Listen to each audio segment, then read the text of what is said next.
इसलिए सत्संग में आना बहुत आवश्यक है, अति आवश्यक है। कबीर साहब तो कहते हैं, राम बुलावा भेजिया दिया कबीरा रो, जो सुख है संत के संग में वो बैकुंठ में ना हो। परमात्मा कहते हैं कि जो जिनको भगवान की महिमा का और संत की महिमा का ज्ञान हो गया तो वो इस प्रकार का उनका भाव बन जाता है, जैसे किसी को यहाँ का भगवान कहे कि चलो तुम्हें स्वर्ग में स्थान देता हूँ, तो उस भक्त के मन में नहीं आती कि मैं स्वर्ग चलूं, क्योंकि उसको ज्ञान होता है कि स्वर्ग क्या चीज है। स्वर्ग के विषय में वो तत्व ज्ञान युक्त भक्त परिचित होता है कि स्वर्ग तो सबसे गलत स्थान है। जैसे स्वर्ग में जाने वाला व्यक्ति अपने पुण्यों का धनी होता है, साहूकार होता है, सेठ होता है, उसके पास पुण्य नाम की कमाई बहुत होती है और उसको स्वर्ग में रखा जाता है। स्वर्ग में हर सुविधा है, वहाँ काम कोई नहीं है, एक कॉमन स्वर्ग में। तो वहाँ हर सुविधा है, जैसे होटल में चले जाते हैं, रेस्टोरेंट के अंदर कोई साहूकार सेठ व्यक्ति चला जाता है तो वहाँ पर वो रुकता है रात्रि में या 1-2 दिन रुकता है, तो वो जो चाहे जो इच्छा करता है वहाँ खाने पीने को मिलता है, हर सुविधा होती है। और जितना बड़ा सेठ होता है वो अच्छे बड़े रेस्टोरेंट में पहुँच जाता है कि उसके पास घना धन है। तो वहाँ क्या होता है कि पैसा उस धनी की जेब से खर्च होता है, वो कुछ भी खाओ पियो, वहाँ काम के हाथ भी ना लगाओ, बैल बजाते ही वहाँ के नौकर सर्वेंट आ जाते हैं, जो इच्छा होती है उनको कह दीजिए आपके पास, वो ला कर रख देते हैं। लेकिन वो पैसा आपका ही आपकी गांठ से खर्च हो रहा है और वो पूंजी आपकी समाप्त हो रही है। स्वर्ग इतना ही है, जैसे साहूकार लोग गर्मियों के दिनों में शिमला वगैरह चले जाते हैं, कुल्लू मनाली को पहुंच जाते हैं, वहाँ 20 दिन महीना रुकने की व्यवस्था कर ले जाते हैं, 20-30 हज़ार 40 हज़ार रुपये ले जाते हैं और वहाँ महीना भर वो रहते हैं तो 40-50 हज़ार रुपये बर्बाद करते हैं, उनकी जेब से खर्च होता है। हाँ, वहाँ अपना मौज खूब है, उनको बढ़िया वातावरण होता है, बाहर घूमने की हिली स्टेशन होते हैं और होटल के अंदर जो मांगते हुए खाने को उनको उपलब्ध हो जाता है, लेकिन पैसे उसी के खर्च हो रहे हैं, वह गांठ खाली हो जाती है, जेब खाली हो जाती है उसकी। फिर वो अपने कर्म क्षेत्र को आता है जहाँ से उसने पैसा कमाना होता है,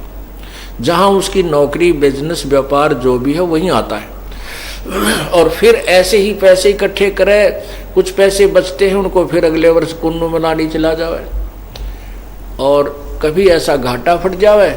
और कुल्लू मनाली और शिमला जाने का ब्योंत भी ना हो तो वहीं गर्मी में मरो। इसी प्रकार ये स्वर्ग जो है ये ऐसा एक रेस्टोरेंट है, यहाँ जो पुण्य दान धर्म मंत्र जाप आदि करते हो उनकी कमाई को स्वर्ग में जाकर के आप व्यर्थ कर देते हो और वहां जब वो आपकी पूंजी समाप्त हो जाती है तो आपको स्वर्ग रूपी होटल से बाय फोर्स निकाल दिया जाता है। जैसे यहाँ आपके श्वास पूरे होते ही आपको यहाँ से चलता कर दिया जाएगा। और इसी प्रकार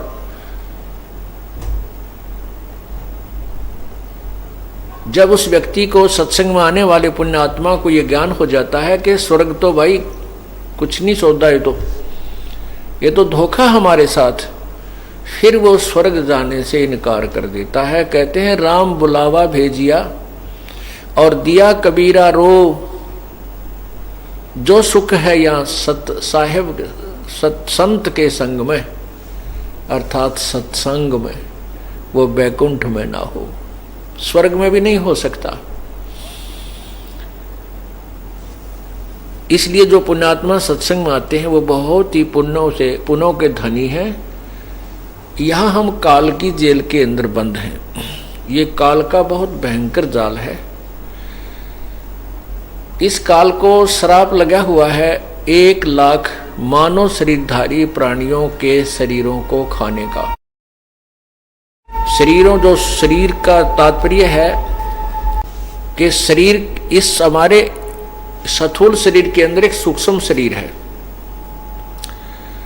और उस सूक्ष्म शरीर के अंदर ये हम जो खाना खाते हैं, जो भी कोई विकार करते हैं, चटपटे